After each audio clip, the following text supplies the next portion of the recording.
Hello, good morning everybody. What's up? So, the workout of today is an ascending ladder for 15 minutes. Vous avez vu mon accent ou quoi? Donc, bonjour à tous, j'espère que vous allez bien, j'espère que vous avez passé un bon week-end. Donc, WOD du jour, WOD de début de semaine, WOD de lundi. Donc, je vais vous le présenter. Donc, comme d'habitude, je vais d'abord vous présenter le premier format. Donc, pour ceux qui ont un dumbbell, donc pour ceux qui ont une haltère. Ça marche aussi si vous avez un kettlebell, hein, donc que vous ayez un dumbbell ou un kettlebell. Ça marche aussi pour la première partie. Et je vous présenterai la deuxième partie pour ceux qui n'ont pas de dumbbell mais qui ont un sac de sport ou un sac à dos. Ok, un sac à dos, bien sûr, un peu rempli, hein, soit de fruits, soit de n'importe quoi, mais à vous de le remplir un minimum. Donc, format classique, hein, là vu qu'on est à la maison, donc c'est du conditioning de manière globale, c'est de la gymnastique au poids du corps et du conditionnement physique, du déplacement de charge, du weightlifting avec un petit objet. Le WOD du jour s'appelle, le workout du jour s'appelle Kero. Donc c'est une montée de gamme pendant 15 minutes.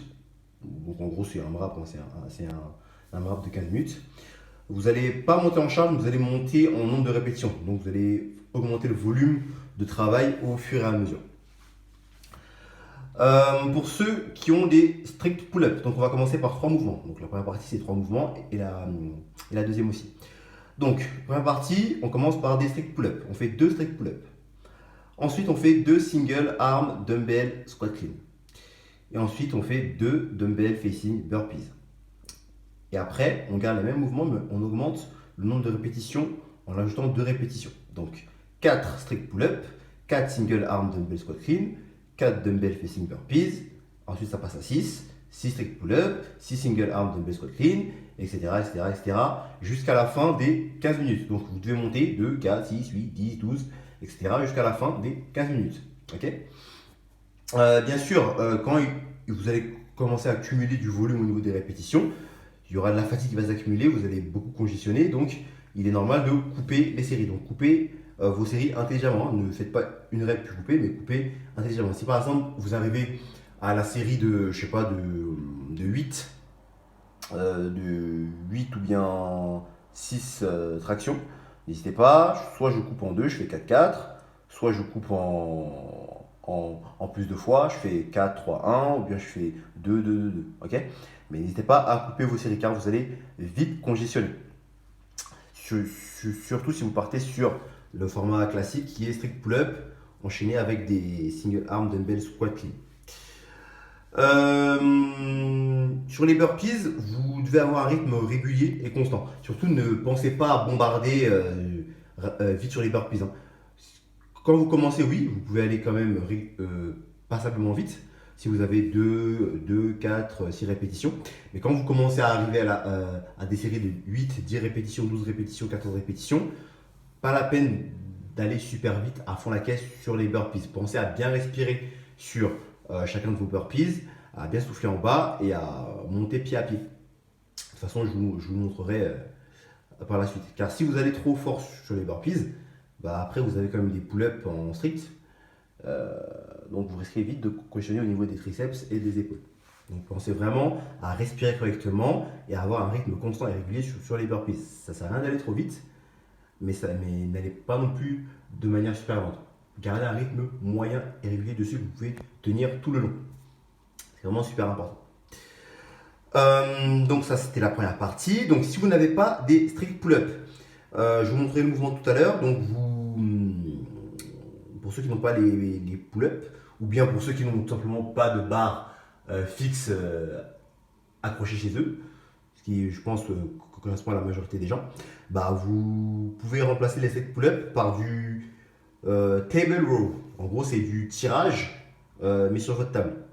Bien sûr, à condition que vous ayez une table suffisamment solide, hein. Si vous avez une table qui s'envole, ne faites pas ça.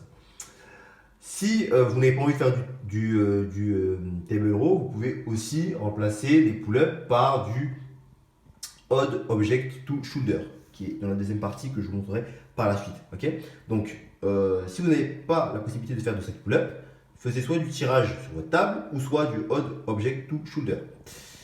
Donc, de toute façon, je vous montrerai tous les mouvements tout à l'heure. Donc voilà pour la première partie. On passe maintenant à la deuxième partie. Donc pour ceux qui n'ont pas de mail.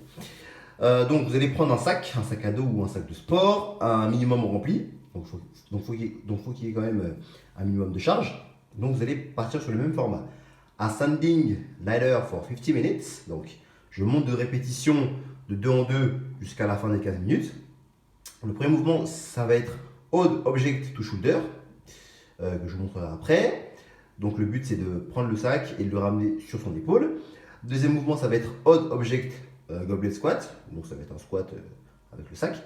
Et troisième mouvement, ça va être odd object facing burpees. Donc c'est pareil que le dumbbell facing burpees, sauf que vous avez le sac en guise de obstacle. Donc pareil, 2, 4, 6, 8, 10, etc.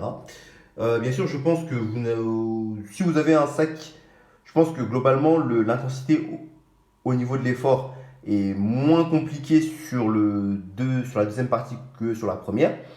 Donc si vous avez un sac qui n'est pas trop lourd, surtout n'hésitez pas à compenser un peu ça en accélérant un peu sur les burpees, ok, pour mettre un peu plus d'intensité mais dans l'entraînement. Par contre, si vous avez un sac qui est relativement lourd, partez de manière régulière sur les burpees pour ne pas vous cramer. Donc voilà, 2, 4, 6, 8, 10, 12, 14, etc. pendant 15 minutes. Donc le but c'est d'avoir un rythme assez soutenu et régulier durant la totalité des 15 minutes. N'allez pas à fond la caisse les 2 premières minutes pour ensuite péter au bout de la 4e ou de la 5e minute.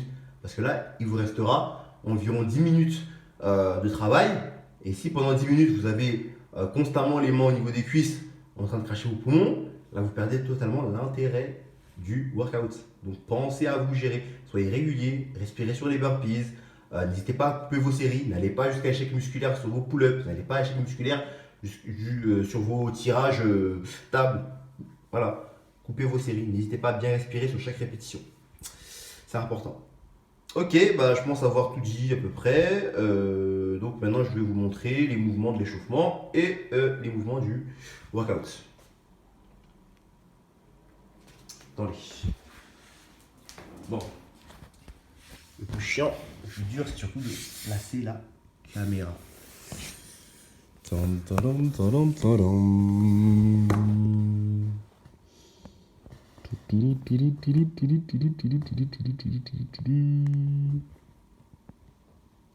Ok.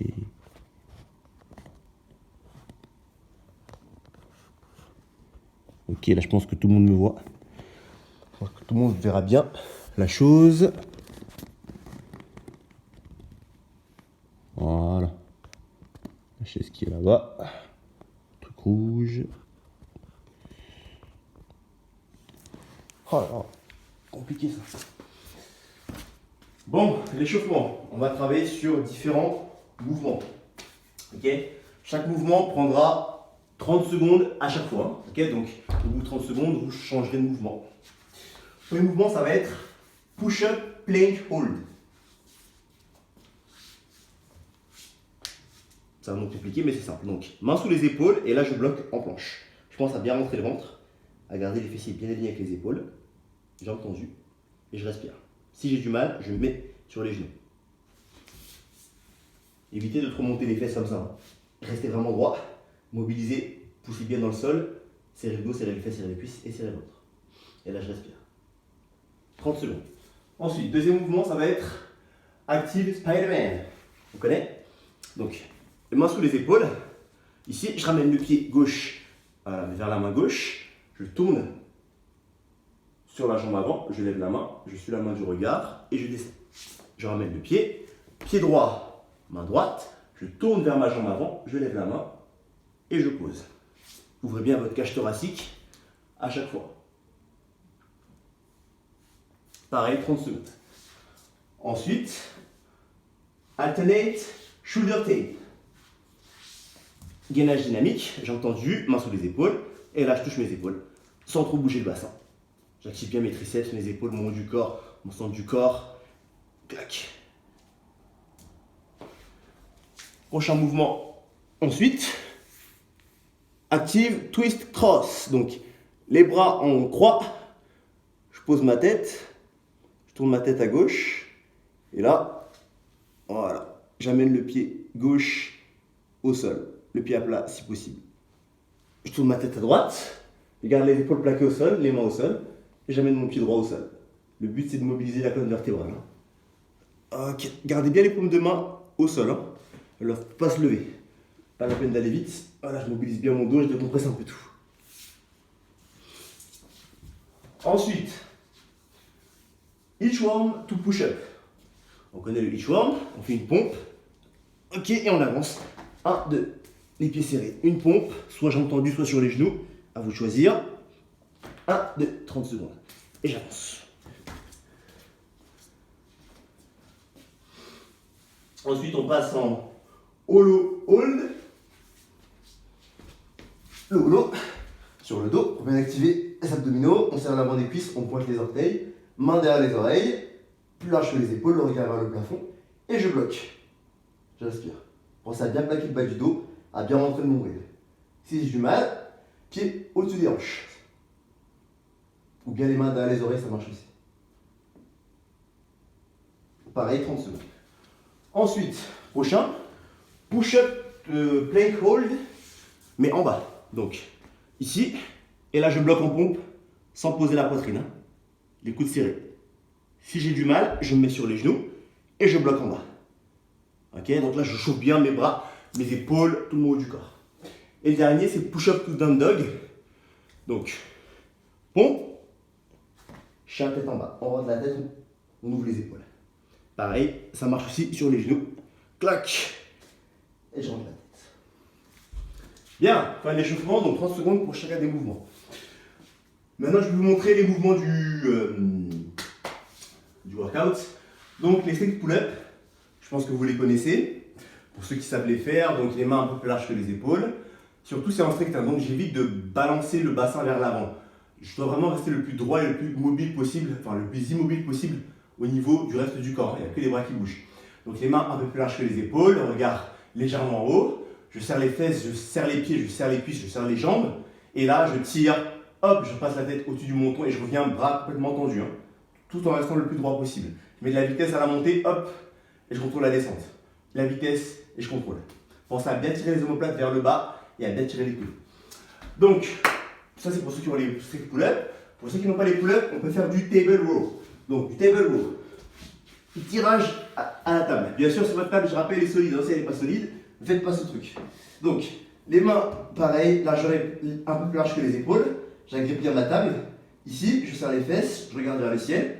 Et là, hop, et je redescends. Ok, je dois partir bras tendus. Hein. Toujours, je peux poser la tête au sol. Ici. Et je redescends. Je reviens bras tendus. Et je redescends. Donc là, si vous serrez bien les coudes, si vous tirez bien les coudes vers le bas, vous allez bien sentir le dos, hein, le coin dorsal qui travaille, en plus des bras. Donc pareil, ici je serre les fesses, je rentre bien le ventre, et je reviens. Je pense à bien passer la tête au-dessus du menton. Donc voilà, ça c'est pour ceux qui n'ont pas les pull-ups. Après je vous montrerai aussi le haut d'object to shoulder qu'on peut remplacer aussi par les pull-ups dans la deuxième partie. Donc, le deuxième mouvement, ça va être du single arm dumbbell squat clean. Donc, pour ceux qui ont une dalle,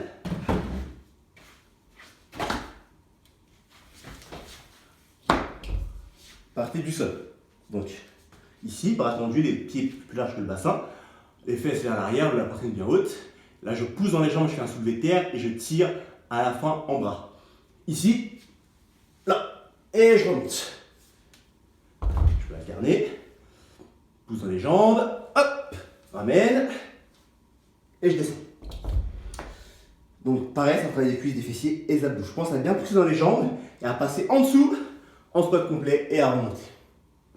Bien sûr, si je n'arrive pas à descendre sous l'appareil, c'est pas grave, je m'arrête en demi-squat. Si je n'ai pas de dalle et que vous ne voulez pas péter votre carrelage, je pars en suspension, en low hang, à mi-tibia. Ici, hop, et je remonte.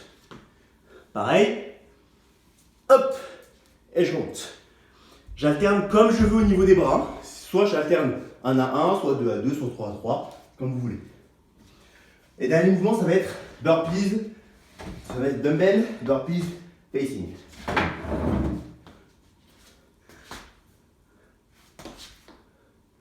Ok, donc on connaît, hein. On se met face à l'haltère. Face à l'haltère. Donc là, je suis de face. Hein. Burpees, hop, et saute là par-dessus. Je relâche bien mes bras, je pose la poitrine, je fais une fente, un pas et je saute. Sautez pieds joints si possible. Hein. Si vous faites cette technique-là, ça marche aussi, mais c'est très taxant au niveau des cuisses et du cardio. Donc moi je vous conseille vraiment, là je relâche, une fente, un pas, pieds joints. Et quand je saute, vous pouvez faire aussi un demi-tour. Ça va vous faire gagner du temps. Là pour vous replacer. Parce que si vous sautez de face, il faudra encore se retourner, on perd du temps et on perd de l'énergie. Okay, donc le demi-tour, ça vous aide à vous replacer directement. Si vous avez du mal, bien sûr, pied à pied, ça marche aussi.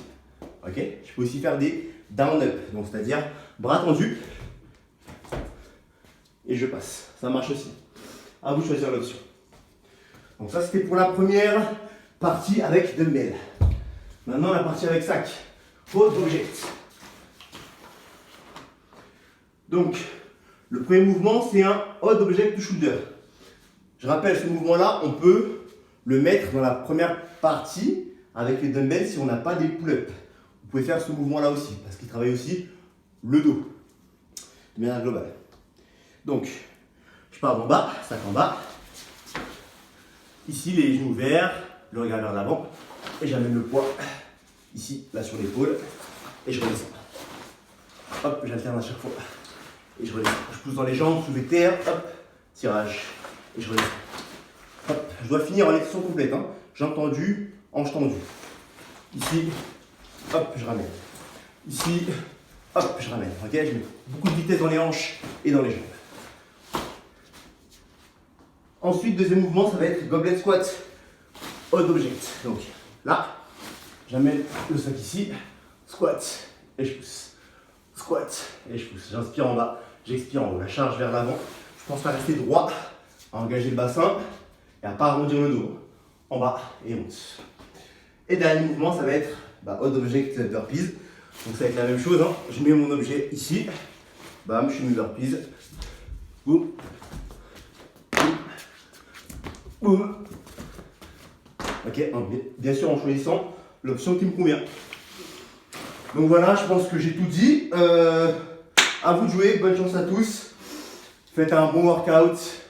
Gérez bien votre effort et tout ira bien. Allez, salut. À demain.